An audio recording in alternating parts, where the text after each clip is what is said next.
Praise the Lord. நீங்கள் ஆண்டவராகிய இயேசு கிறிஸ்துவை உங்கள் சொந்த இரட்சகராக ஏற்றுக்கொண்ட பொழுது உங்களுக்குள் இருந்த பரிசுத்தம், வாஞ்சை, ஆண்டவருக்காக ஏதாவது செய்யணும் என்கிற உணர்வு எல்லாமே இப்பொழுதும் அப்படியே இருக்கான்னு கேட்டால் அதற்கான பதில் உங்களுக்கே தெரியும். இப்படி வருகிற மாற்றம் ஆண்டவருடைய பிள்ளைகளுக்கு சரியல்ல. உலகத்தோடு ஒத்த வேஷம் தரித்தவர்களாக இருக்கக்கூடாது என ஆண்டவராக இயேசு கிறிஸ்து விரும்புகிறார். உலகத்தை பார்த்து நீங்கள் விழுந்து போகாதபடிக்கு எச்சரிக்கையாக இருக்கும்படிக்கு அவருடைய அழைப்பை பெற்ற உங்களை பார்த்து தான் கர்த்தர் சொல்கிறார். 1 கொரிந்தியர் 7:24, சகோதரரே, அவனவன் தான் அழைக்கப்பட்ட நிலைமையிலேயே தேவனுக்கு முன்பாக நிலைத்திருக்க கடவன்.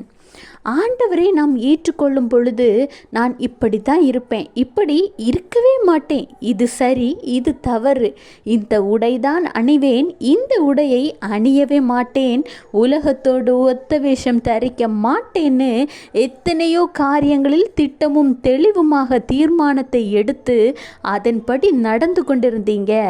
ஆனால் காலங்கள் மாற மாற உலகத்தை பார்த்து, உறவினர்களை பார்த்து, நண்பர்களை பார்த்து, ஏன் உங்கள் சகோதர சகோதரிகளை பார்த்து கூட உங்களுடைய செயல்பாடுகள், குணாதிசயங்கள், பழக்க வழக்கங்கள் மற்றும் உடைகளில் மாற்றம் வருகிறது. இது ஆண்டவருக்கு சந்தோஷத்தை கொடுக்குமா, துக்கத்தை கொடுக்குமா? இடறல் என்பது உலகத்தில் எல்லா இடத்திலும் இருக்குது. நீங்கள் ஒரு சபைக்கு போகிறீங்கன்னா அன்றைக்கு உங்களுக்கு ஆண்டவரிடமிருந்து வருகிற வார்த்தை என்ன என்பதை மாத்திரம் சிந்தித்து கொண்டு, ஆண்டவர் இன்று உங்களோடு என்ன பேசப் போகிறார் என்பதை மாத்திரம் யோசித்து கொண்டு போங்க.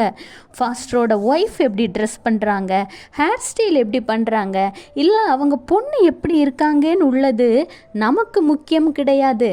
அவர்களும் மனிதர்கள்தான். யார் வேண்டுமானாலும் எப்பொழுது வேண்டுமானாலும் சாத்தானால் ஒரு சில விஷயங்களில் இடறி போகலாம் என்பதை ஞாபகம் வச்சுக்கோங்க. அதற்காக பிறரை குறை சொல்லாது உங்களுக்குரிய பாதையில் உங்களுக்குரிய ஓட்டத்தை சரியாக செவ்வையாக ஓடுங்கள். Have a blessed day. Jesus bless you.